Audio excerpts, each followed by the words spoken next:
Hey everybody, it's Lauren. Welcome to my blog. I'm going to give you a little tour of the ePortfolio that I've been putting together the past couple weeks.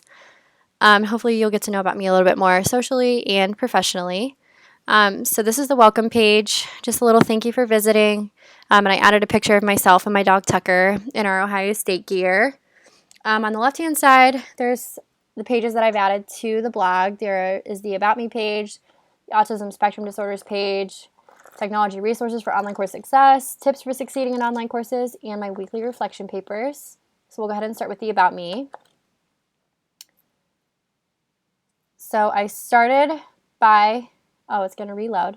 I started by adding a picture of myself. I thought that would be a good way for the viewers to put a face with the information they'd be reading about me.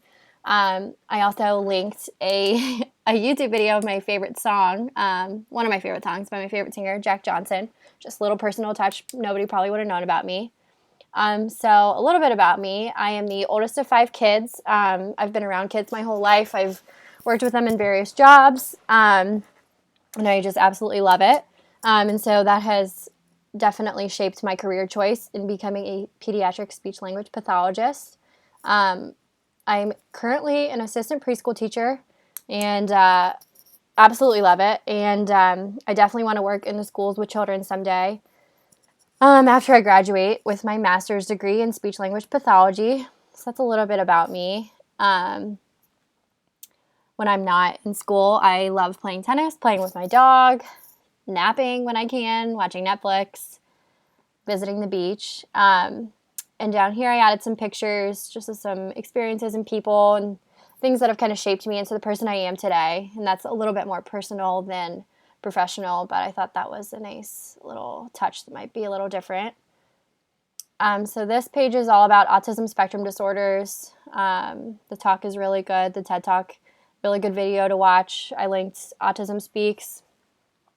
There's a really good organization, and then I just have linked a recent news article, a journal article, and then a book written from the perspective of somebody with autism. So that's a really good read if you have the chance.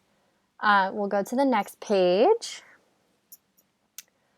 Some resources for online course success I've listed. You're probably familiar with them. We've kind of gone over them a lot in this class, but I've linked them. These two I've really used the most in my coursework at Ohio State, but I've enjoyed learning about the rest of them, and I will definitely be utilizing them in the future. So you can go through and click on those, learn more about them a little bit, and get to the pages if you need to. Actually, we will go to weekly reflection papers next, sorry.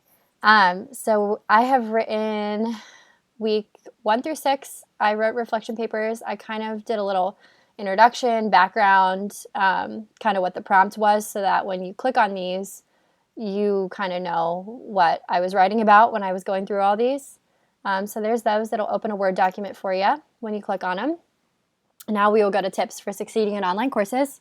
I added some YouTube videos. I thought they were a good visual.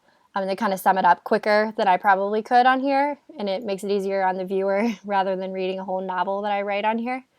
And then I also came up with 5 tips of my own, so you can read those if you have a chance. Some takeaways from this course. The first one was probably the biggest one for me, that we're not alone. I was so nervous about taking mostly online courses this semester. I'm taking 21 hours. I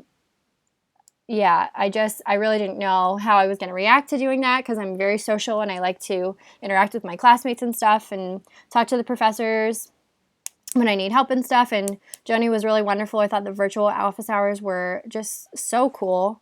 A really good way to connect with people, even when you can't meet with them in person. It makes it a lot easier to schedule. And I loved all the feedback and like group meetings and stuff with my groups. All went really well. I had a lot of fun doing that, and I just really felt like I was part of a community rather than doing it on my own. The second one is to stay motivated, and the hard work will all pay off. Reminding yourself why you're doing it is huge. I thought that was a really good, interesting topic in this course. And then the third one, accessing resources.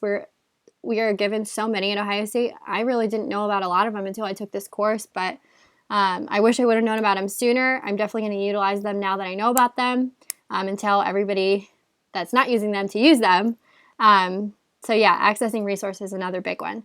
So huge thank you for listening and viewing my blog. Thanks to Joni for everything this past semester or past 7 weeks. It's been great. And I got a lot out of this class. Thanks so much.